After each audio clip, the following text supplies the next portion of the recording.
Bon, alors Thierry et Razia vont vous présenter ce qu'ils sont en train de faire actuellement en termes de veille techno sur ce qu'on fait au niveau du groupe dans le domaine du big data.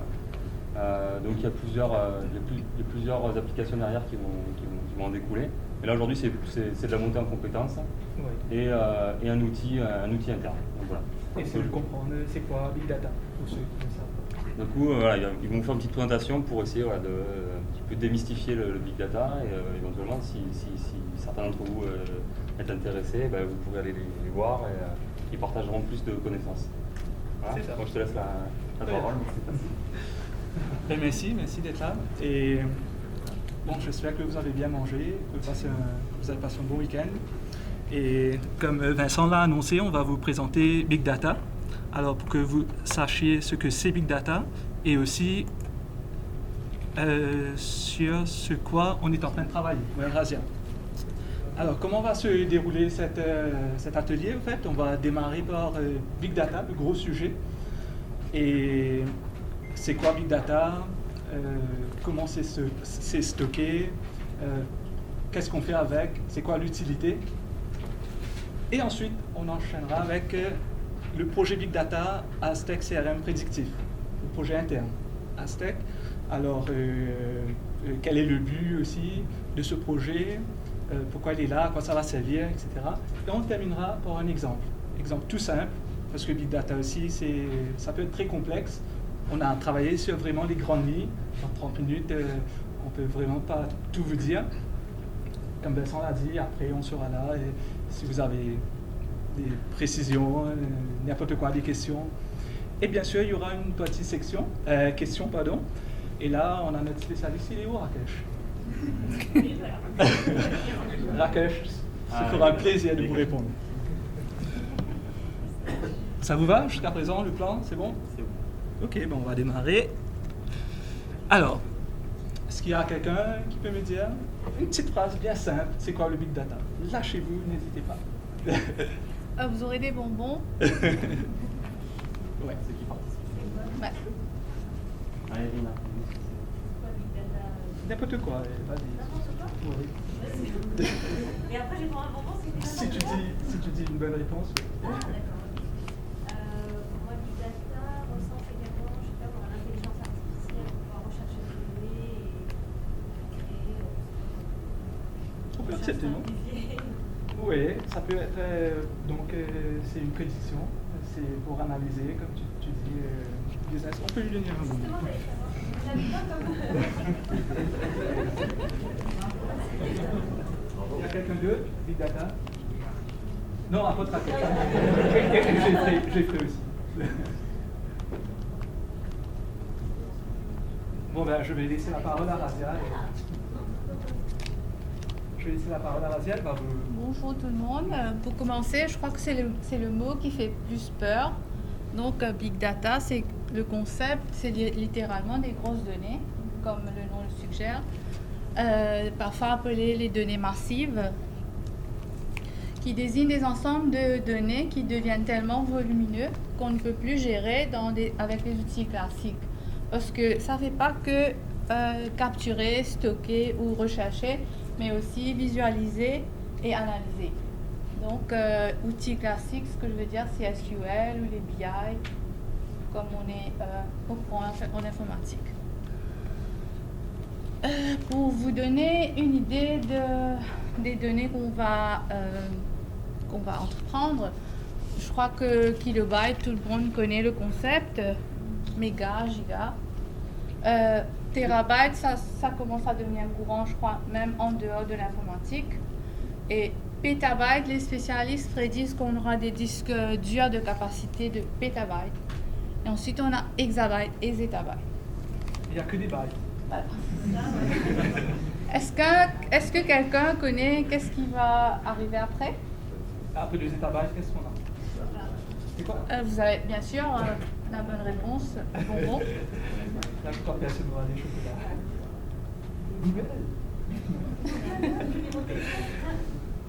Non, c'est le yottabyte. Et ça, c'est en dehors du concept de Big Data.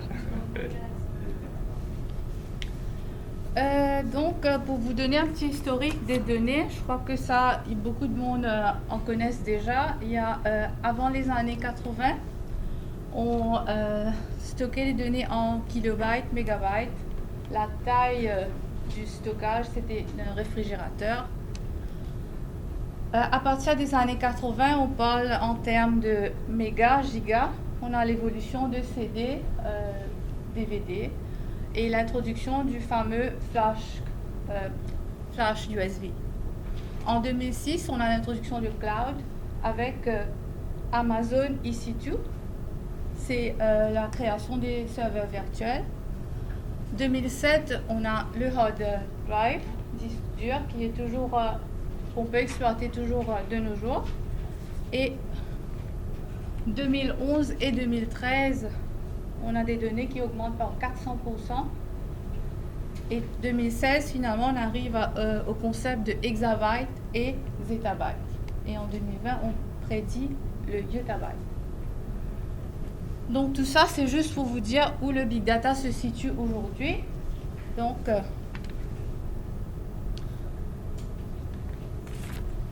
il y a 2,5 millions de gigaoctets de données qui est générées chaque jour,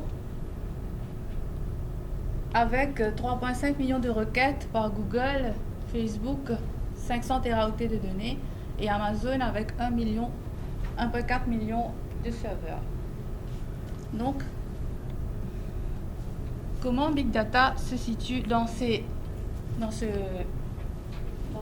toutes ces données-là? Donc, on a 4 dimensions, donc volume, vélocité, variété et véracité. La volume, de nos jours, les entreprises sont submergées de données croissant de tout type en termes de, on a vu, terabytes et petabytes.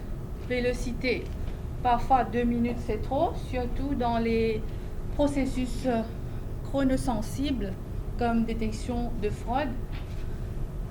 Variété, Big Data présente sous la forme de données structurées ou non structurées. Donc, par exemple, les données texte, capture de son, vidéo, etc. Et variété, Big Data nous aide à faire confiance aux données massives pour prendre des décisions. Donc, Thierry va élaborer un peu où on va utiliser le concept de Big Data. Merci Razia. Comme Razia a dit, en fait, les données de nos jours, ça augmente d'une façon exponentielle. On a vraiment des grandes bases en termes de hexabytes, terabytes, je ne sais plus quel byte. Et c'est très difficile en fait, c'est très facile de nos jours de pouvoir analyser ces données et d'en tirer des informations, des conclusions. Alors, les grandes étapes du Big Data, c'est d'abord de collecter l'information, d'analyser, de prédire, et ensuite d'agir, de prendre une décision. Les 3 premières étapes, collecter, analyser, prédire, ça c'est fait automatiquement, justement par Big Data. Et bien sûr, nous on a la dernière étape, c'est à nous de décider. Ça c'est pas automatique parce que c'est nous qui devons prendre une décision à travers l'analyse qui a été faite et à travers la prédiction qui a été faite. Alors collecter. D'abord, de nos jours, on parle beaucoup de open data. C'est des données qui sont sur le cloud, sur Internet, qui sont libres. On peut en prendre et en faire l'usage, ce qu'on veut avec. Et aussi, il y a des données privées, et des données qui sont spécifiquement pour une compagnie, pour une société.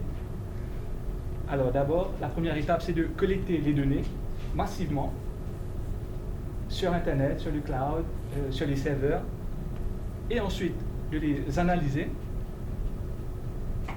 Alors là, il y a 2 types d'analyse. Soit on peut faire une analyse par batch, c'est-à-dire une seule fois, à la fin de la journée par exemple, ou en streaming. Un exemple que je vais prendre, c'est la météo par exemple. On a des capteurs qui sont en permanence en activité et ils nous donnent des données. Et ça, c'est des données massives. Et ça, c'est justement en streaming. Et à partir de l'analyse qui a été faite sur ces données, donc on peut détecter des patterns, et là on peut faire une prédiction.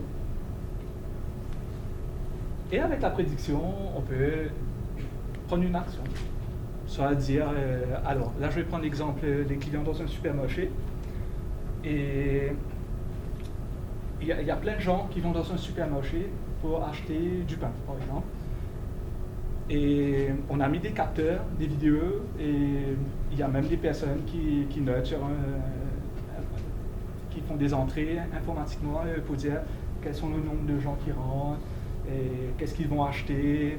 Même avec les caissiers, on peut savoir combien de produits ont été vendus et tout. Alors, toutes ces données-là, c'est des données massives, c'est du big data illégal sur des serveurs, c'est en termes de gigabytes, terabytes par jour. Et là, on peut analyser, voir quand des gens rentrent, qu'est-ce qu'ils vont acheter en premier, dans quelle réunion ils passent. Donc ça c'est, d'abord on a collecté, là on analyse, et l'analyse, on peut voir qu'il y a plus de personnes qui vont acheter, je sais pas, de l'eau et qui ne vont pas dans telle réunion. Et là on peut faire une prédiction, on peut dire sur les prochains clients qui vont rentrer, ils vont tous aller acheter du pain, ils ne vont pas rentrer dans les réunions où on vend, je sais pas, du fromage par exemple, fromage qui ne sent plus. Et là, on va prendre les fromages qui ne sont plus, on va mettre devant, on peut agir, décider, on va prendre les fromages qui ne sont plus, on va mettre juste devant le pain. Comme ça, les gens qui rentrent, on peut savoir, et là, effectivement, ça moche. Les gens qui rentrent, ils vendent du fromage et ils achètent. Son analyse, elle s'adapte à deux mots là ou C'est un exemple tout simple. Ça décrit exactement Big Data. Ça va? C'était parfait. Alors, maintenant, où collecter ces informations? Où sont gardées les données? C'est des modèles traditionnels de SAN, c'est-à-dire les serveurs avec plein de disques durs qui sont gardés sur le réseau. Le DAS, c'est le Direct Attached Storage. Maintenant, on peut même prendre une clé USB ou un disque dur, le brancher, et il utilise cet espace comme du Big Data, un espace réservé pour Big Data.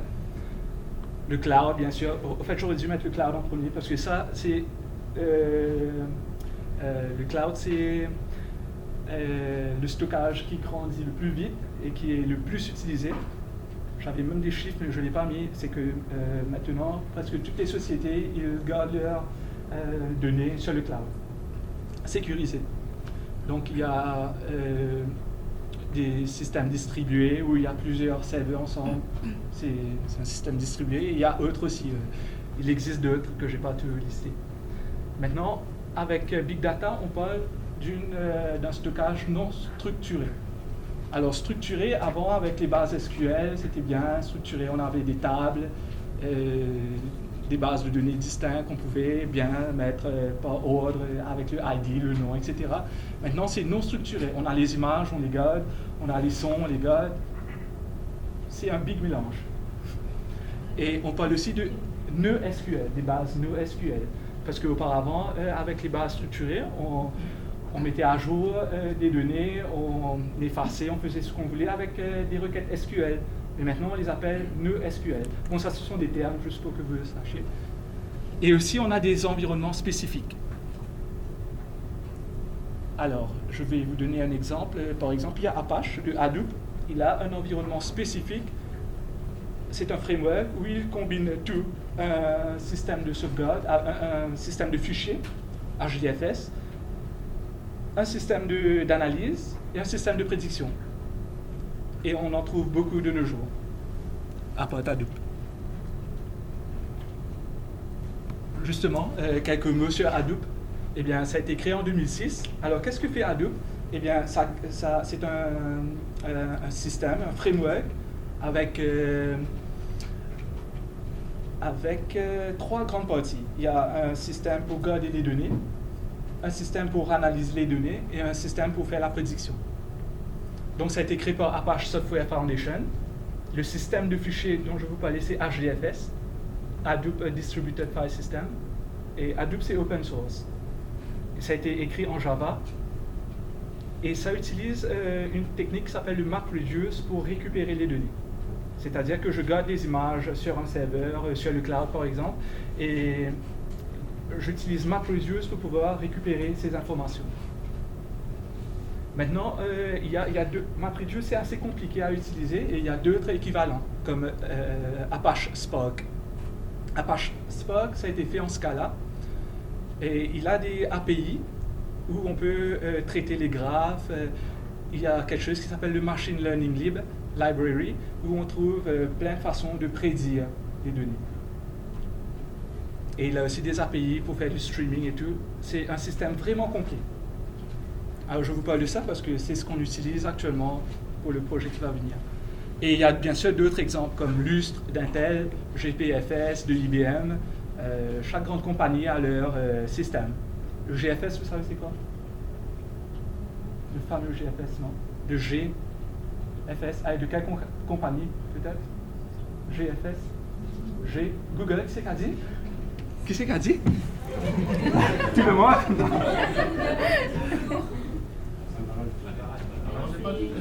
Ça vient dire? C'est qui?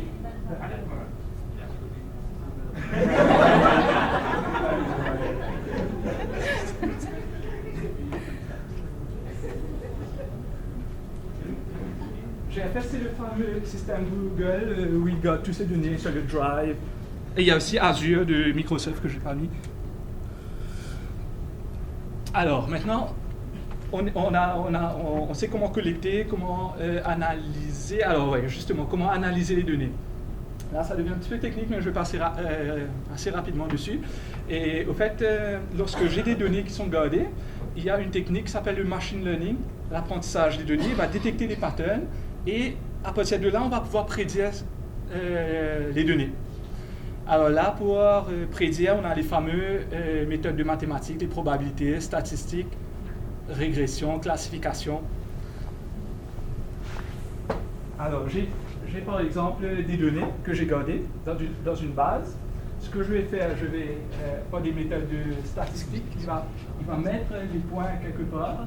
Et à partir de là, on peut faire une ligne qui est juste au milieu. Et on pourra prédire après où les prochaines données vont venir. Ça va? Tu as une question? Non. La cache. Et ensuite, alors, pour faire des prédictions, et 30% c'est de l'algorithme, probabilité, statistique, régression, classification, et il existe d'autres. Et 70% c'est de la qualité des données.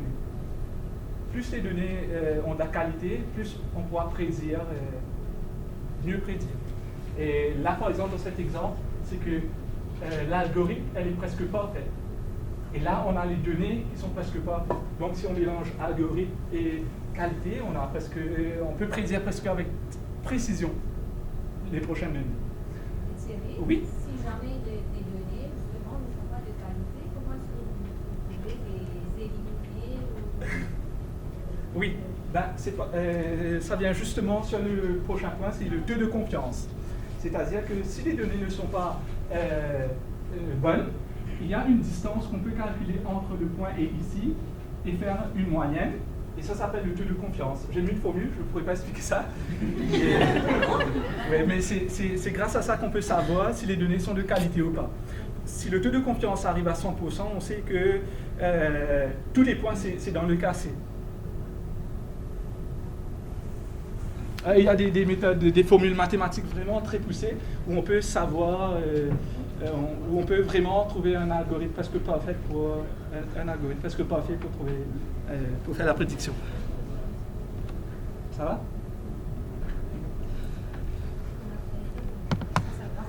Alors, par exemple, les prédictions, donc le quatrième point.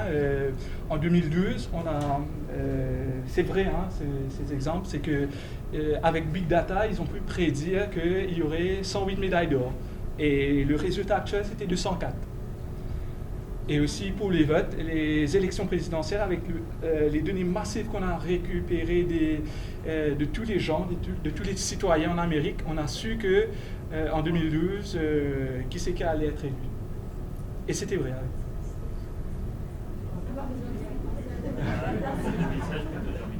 2016, ben oui, peut-être qu'on aura les chiffres après, on n'a pas encore.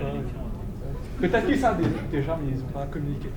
Et le Improved Traffic Flow, eh bien, il y a des capteurs, justement, il y a l'Internet des objets qui fonctionne en parfaite harmonie, on va dire, avec Big Data. Donc, on peut savoir où il y aura des embouteillages et des compagnies des cités ont investi dans certains pays sur ces matériels et avec du GPS et tout. Et on peut savoir quelle route prendre et tout. Lorsque vous regardez sur votre portable, par exemple, s'il y aura de l'embouteillage, ben, tout ça, c'est du Big Data qui est en arrière. Et un domaine très utilisé aussi, c'est dans la santé. C'est-à-dire, on peut savoir avec les chiffres dans quel pays est-ce qu'il y aura des maladies, des trucs comme ça.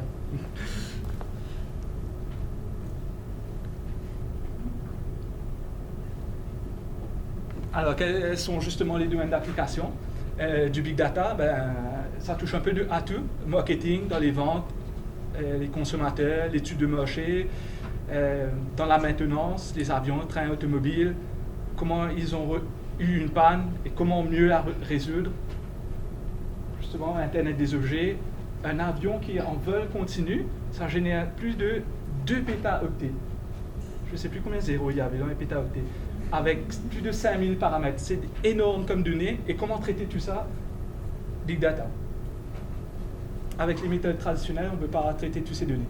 D'abord, il faut des ordinateurs super puissants. Si on avait à garder toutes ces données-là dans une base SQL, par exemple, c'est presque impossible, à moins d'investir massivement. Ça coûte très très cher. Et le Big Data, c'est vraiment à cause du coût. Et on a les chiffres. Oui, dans la médecine, les médicaments, tests, simulations, dans l'espace, la recherche. HR, ça c'est un point important parce que le prochain point, ce sera dessus. Donc pour mieux comprendre les savoir-faire et compétences des employés, pour le recrutement, les turnovers. Donc on voit que ça ne s'applique pas à tout. Et voilà, c'est vraiment le phénomène incontournable. Et comme Vincent l'a dit dans son mail, donc c'est les actualités qu'on trouve là actuellement dans d'autres pays. Ça n'existait pas il y a 2 ans de cela, mais là ça prend vraiment de l'ampleur et c'est vraiment le sujet du moment. Ça va jusqu'à présent? Je vais laisser Razia.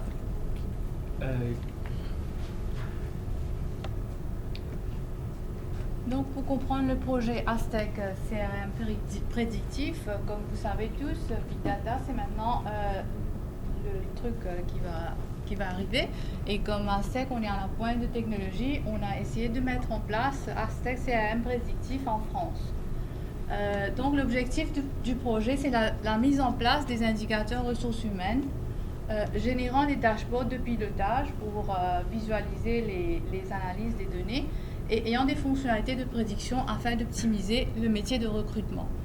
Le cible, c'est l'implémentation d'un outil CRM prédictif ressources humaines basé sur les technologies de Big Data.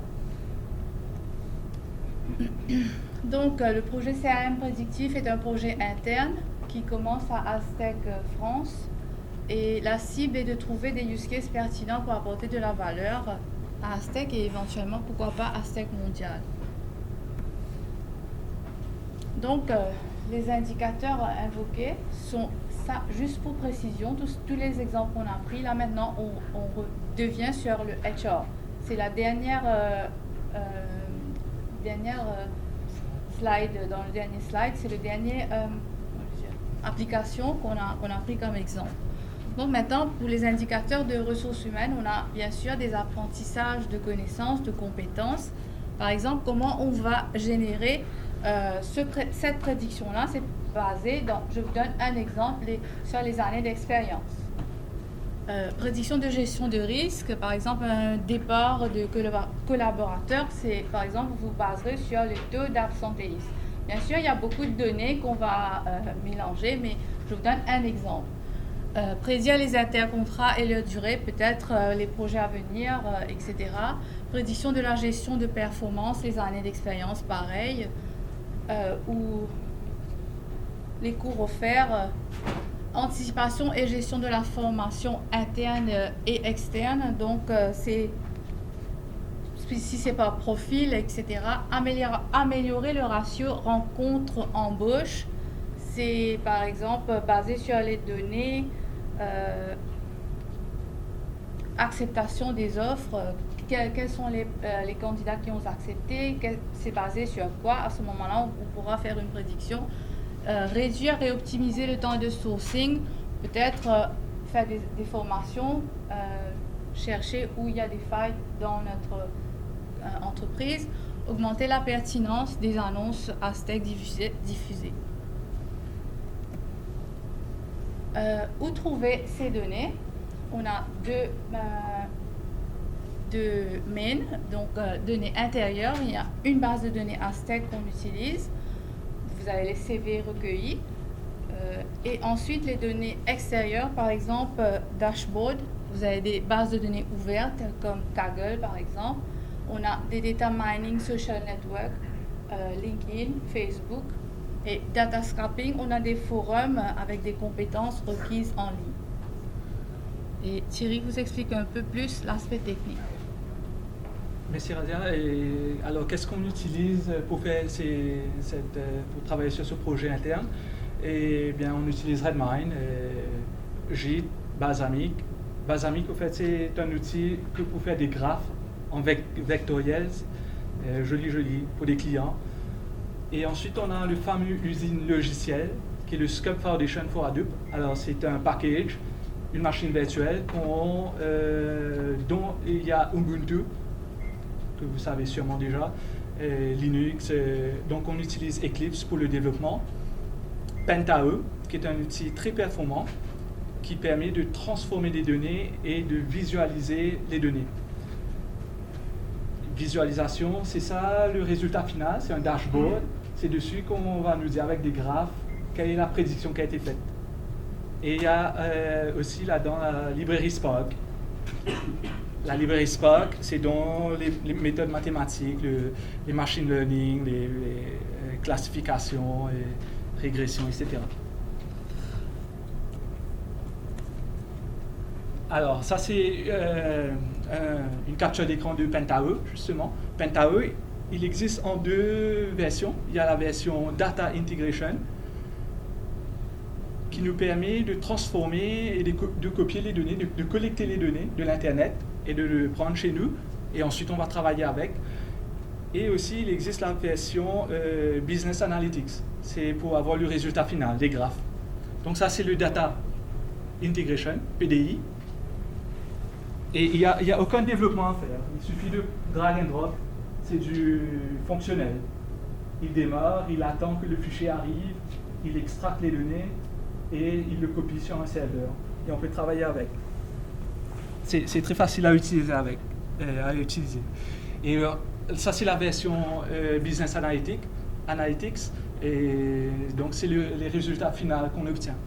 Et là, on peut faire, à partir de là, prendre une décision, agir.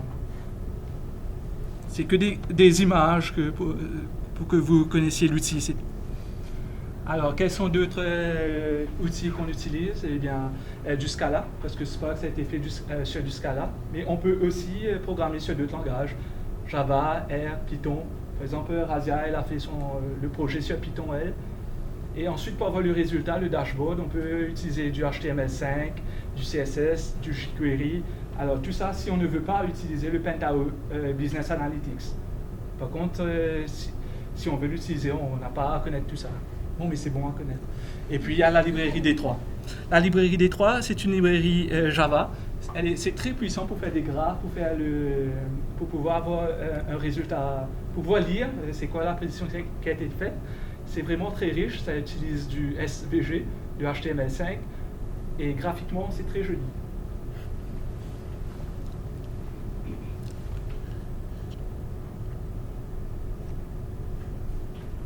Voilà, c'était tout pour le projet ASEC interne, CRM prédictif. Je vais faire un petit exemple. Alors là, je ne pourrais pas le faire live pour 3 raisons. En fait, ça prend énormément de temps pour aller récupérer les données, pour travailler avec. Deuxièmement, il faut que je sois sur le réseau de Big Data, qui est un réseau spécial là-bas. Et ensuite, la troisième raison, c'est quoi? Je ne sais plus. Ça suffit. Bon, Eh bien, alors là, en gros, c'est quoi l'exemple, le fait? Je vais aller sur Internet, je vais chercher tous les matchs de foot de la Ligue 1. Je vais prendre les résultats et je vais essayer de voir PSG, est-ce qu'il va gagner son prochain match ou pas. C'est très facile à deviner, mais je l'ai fait dans un exemple avec tout ce qu'on a vu, pour que vous ayez une idée, c'est quoi. Alors d'abord, j'ai été sur Internet et à travers Pentae, j'ai pu récupérer un fichier. C'est un fichier CSV. Ah, c'est vrai que c'est très petit. Attends.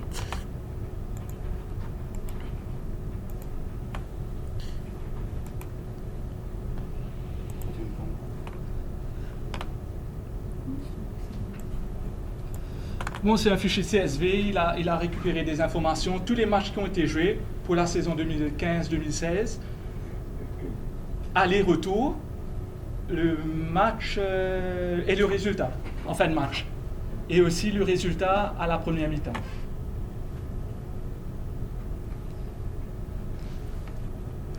À travers ce fichier, je le passe sur Pentae, et Pentae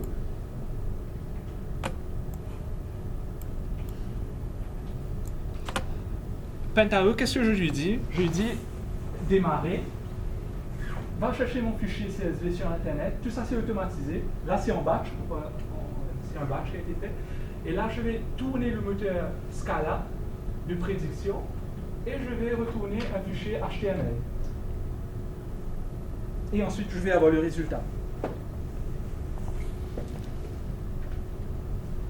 Alors D3, avec la librairie que j'ai utilisée pour faire le dashboard, il prend comme entrée un fichier JSON. Donc à partir de ce cas-là, je peux faire sortir un fichier JSON et j'ai le résultat. Ouais, ça devient un petit peu technique, se casser pas la tête, regardez les images, il y a des bonbons qui vont rester après, vous pouvez prendre. Alors, le moteur Scala, il ressemble à quoi? Il ressemble à ça. Moi, je vais prendre un souris plutôt.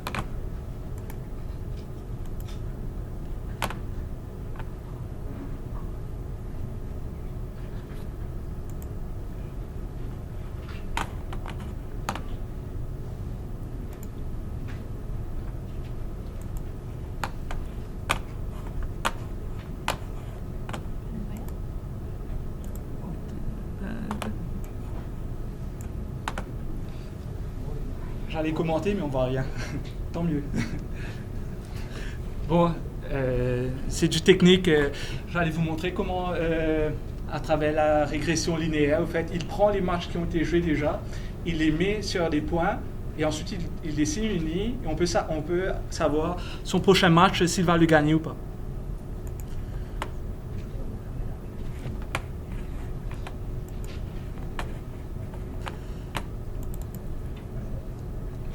Et là, comme résultat, on a quoi?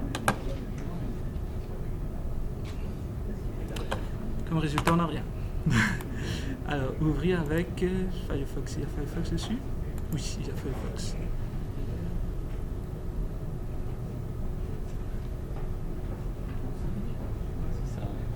Ouais, ça prend du temps.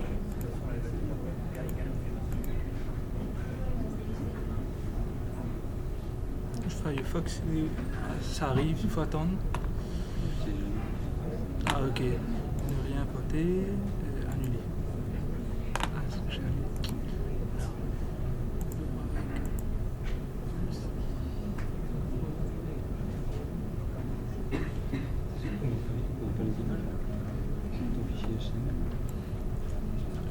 C'est à cause de la sécurité, au fait, c'est pourquoi il ne l'ouvre pas sur Chrome. Alors, toujours ça, plus tard. Ah voilà, c'est là.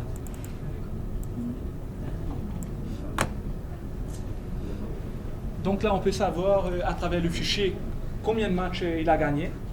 Il a gagné 79%, 14% il a fait neutre, et il a perdu 5 matchs. Et pour son prochain match, il a 82% de gagné. Et le niveau de confiance est de 70. Alors là, pourquoi 70? C'est parce qu'il n'y a pas beaucoup de données. Et par exemple, c'est pas sûr qu'il va gagner son prochain match parce qu'il n'a pas l'attaquant Zlatan. Voilà. Donc c'est faux. Peut-être si j'avais copié aussi les statistiques des joueurs, là ça allait être vraiment avec un bon niveau de confiance. Et c'est comme ça que Anand a gagné l'Euro Oui, 2016. voilà. Il a triché avec Big Data. C'est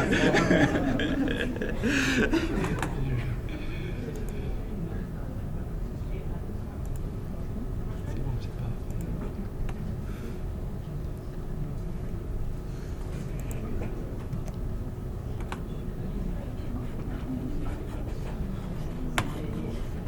Ouais, la souris. C'est là? Ça. Et voilà, c'était ça en fait. Et donc, c'est ça, les big data, c'est des grands datasets qu'on ne peut plus traiter avec les méthodes actuelles. Donc, on utilise des environnements spécifiques comme Hadoop. Et de nos jours, c'est tout à fait faisable. Et avec le open data, c'est vraiment une richesse dans le domaine prédictif. Les DRH, comme dans notre projet, là, ils n'ont même plus besoin de CV maintenant. Ils peuvent aller rechercher les données sur le cloud, ils peuvent savoir Anand, il joue au foot, tout ça. Sur Facebook, il a tout, des données comme ça. Et c'est vraiment... Et là, pour la prédiction, ça marche très très bien. Et on voit aussi l'émergence des nouveaux métiers, comme data engineer, data scientist. Donc c'est un projet très très intéressant, comme Vincent vous l'a dit. Si vous êtes intéressé ou quoi, n'hésitez pas à venir vers nous. Et bien sûr, Rakesh, notre spécialiste, est là pour répondre à toutes vos questions. Ça vous va? C'est bon? C'est plus ou moins clair? Des questions?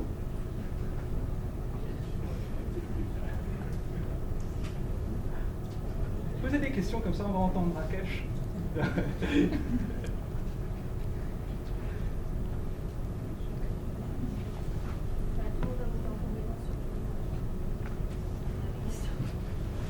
Bon, ben... Ah, si, Guillaume. Oui, Guillaume. Rakesh? C'est une question générale en fait. Oui. Non, mais bien ça, Rakesh.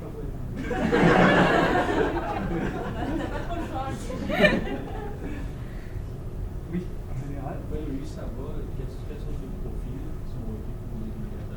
Les gens médias, les gens qui font la programmation, ça n'a rien à voir. En fait, c'est plus avoir des bases de programmation. Et si on a beaucoup de connaissances mathématiques, parce que vu les données qu'on a, quel type d'algorithme à appliquer, de type régression ou classification, quel type de modèle. Et le corps, c'est le moteur qui était en Scala, je crois. Oui, C'est en Scala. C'est ça le corps qui va prédire les patterns comme il a dit.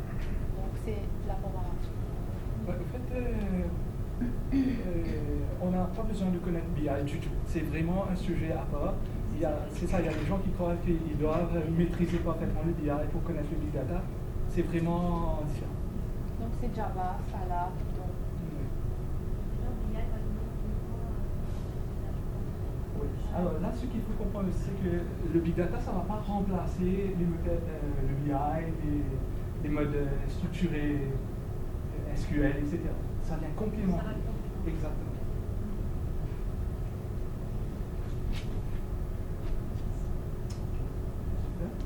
Bon, mais du coup, vous savez, si, voilà, si vous avez des compétences en mathématiques et que vous ne savez pas quoi faire en fin de journée, vous allez voir Razia et Thierry. Et ils mettront ça à profit, je pense.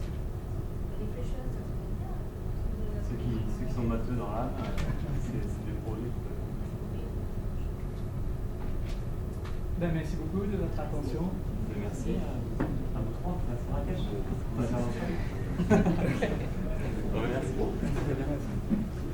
va arrêter l'enregistrement.